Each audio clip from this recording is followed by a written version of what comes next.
আসসালামু আলাইকুম, কেমন আছেন সবাই? আজকে আপনাদের জন্য একটা দইয়ের চ্যালেঞ্জ নিয়ে আসলাম। এই রেসিপিটা ফলো করলে যে কেউ একদম দোকানের মতো মিষ্টি দইটা বানাতে পারবেন। মাত্র 5 মিনিটেই এটা হয়ে যাবে। প্রথমে আমি একটা স্ট্রেনারে হাফ কাপের মতো দই নিয়ে নিচ্ছি। স্ট্রেনারে রাখার কারণ হচ্ছে দোকান থেকে কিনে আনা দইতে কিন্তু অনেক পানি থাকে, টক দইতে। সেই পানিগুলো যেন একদমই ঝরে যায়, তার জন্য স্ট্রেনারে রেখে দিলাম। তারপরে আমার লাগবে একদম ফুল ক্রিম 1 লিটার দুধ। সেই দুধের সাথে আমি 1 কাপ পরিমাণের গুড় দিয়ে দিচ্ছি। চেষ্টা করবেন যে ভালো মানের একটা গুড় দিতে, এতে করে আপনাদের দইয়ের ফ্লেভারটা ভালো আসবে এবং খেতেও মজা হবে। দুধটা জাল করার সময় মিডিয়াম হিটে রেখে অনবরত নেড়ে নেড়ে জাল করতে হবে, যাতে করে সর না পড়ে যায়। তো আমার দুধটা একদম হাফ হয়ে গেছে। আমি জাল করতে করতে এটাকে হাফ লিটারের মতো করে ফেলেছি। তারপর উপর থেকে একটা ঢাকনা হালকা করে একটু ফাঁক করে দিয়ে রেখেছি, যাতে করে এটার বাষ্পটা চলে যায় আর সরটা যেন না বসে। খেয়াল রাখতে হবে দুধে যেন কোনোভাবে সরটা না পড়ে যায়। তারপরে আমি যে দইটা ছাঁকতে রেখে দিয়েছি, দেখেন এখান থেকে অনেকগুলো পানি বের হয়েছে।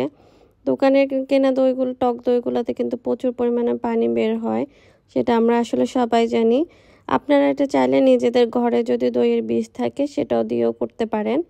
তো আমি একটা উইক্সের সাহায্যে সেগুলোকে একটু ভালো করে মিক্স করে নিয়েছি, একদম যেন ভালো করে একটা ক্রিমি টেক্সচার আসে, দানা দানা টেক্সচার যেন না থাকে।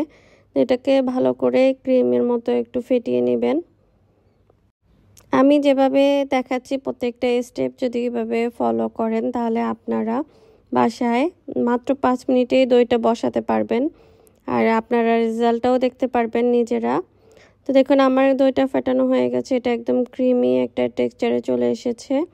আর আমি দুধটাও একটু ঠান্ডা হয়ে গেছে, আমি হাত দিয়ে দেখাচ্ছি, একদম দুধটা আমি আঙুল চুবিয়ে ধরে রাখতে পারবো এরকম টেম্পারেচার, একদমই ঠান্ডা, জাস্ট হালকা একটু গরম ভাব আছে। এরকম অবস্থায় আমি এখন দইয়ের সাথে আস্তে আস্তে করে দুধটাকে মিক্স করব।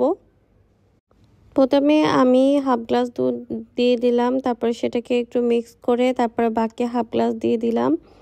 তারপরে সেটা আর বাকি দুধগুলো আস্তে আস্তে দিয়ে মিক্স করে নিব, একসাথে পুরোটা দিব না, এতে করে আমাদের দুধটা হয়তো ফেটে যেতে পারে। তার জন্য আস্তে আস্তে দিয়ে সেটাকে আস্তে আস্তে করে মিক্স করে নিতে হবে। দুধটা কতটা জাল দিয়ে কতটা ঘন করেছি সেটা হয়তো আপনারা দেখলেই বুঝতে পারবেন যে আমার দুধটা কিন্তু অনেকটাই ঘন হয়ে গেছে। আমি এখন যে পাত্রে বসাবো সে পাত্রটায় ভালো করে মুছে একদম নিয়েছি, যেন কোনো ধরনের পানি না থাকে। আমি এখানে একটা সিরামিক্সের বাটিতে বসাবো। আপনারা চাইলে এটা মাটির যে হাঁড়িগুলো পাওয়া যায় সেগুলোতেও বসাতে পারেন। মাটির হাঁড়িতে বসালে দইটা আসলে দেখতে আরও সুন্দর হয়। আর আমার এই বাটিটা ওভেন প্রুফ, যার জন্য আমি এটাতেই দিচ্ছি। আমার কাছে আসলে এখন মাটির হাঁড়ি ছিল না, যার জন্য আর মাটির হাঁড়িতে দেয়নি। তো আমি উপর থেকে এরকম একটু করে দিচ্ছি, যেন উপরে একটু বাবল ক্রিয়েট হয়, এটা দেখতে আসলে ভালো লাগে। তো আমি মাইক্রোওয়েভে এটা দিয়ে দিচ্ছি আর আমি 1 মিনিট করে সেটাকে টোটাল 5 মিনিটের জন্য হিট দিব।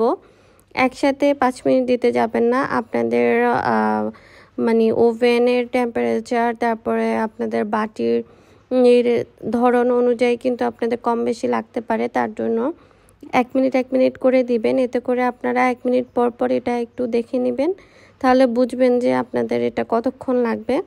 2-3 মিনিট দেওয়ার পরেই কিন্তু বুঝবেন যে আপনাদের এটা যদি দেখেন যে চারপাশ থেকে একদম ঠিক হয়ে এসেছে, শুধু মাঝখানেরটা একটু ওরকম অবস্থায়, তাহলে আর আপনারা দেওয়ার দরকার নেই। দেখুন আমারটা কিন্তু চারপাশ থেকে বসে গেছে।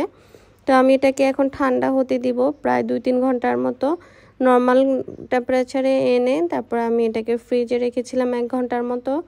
দেখুন আমি কাটছি, আপনাদেরকে দেখিয়ে দিচ্ছি যে কেটে যে এটা কতটা ক্রিমি এবং থিক হয়েছে, দেখে বোঝা যাচ্ছে। আর আমার দইটাতে কিন্তু একটু পানি ছাড়েনি আর কোনো সমস্যাও হয়নি। দেখুন আমি এখন দেখাচ্ছি একদম ক্লোজলি কতটা থিক আর ক্রিমি হয়েছে। আজকের রেসিপিটা যদি ভালো লেগে থাকে তাহলে লাইক কমেন্ট করে জানাবেন। আল্লাহ হাফেজ।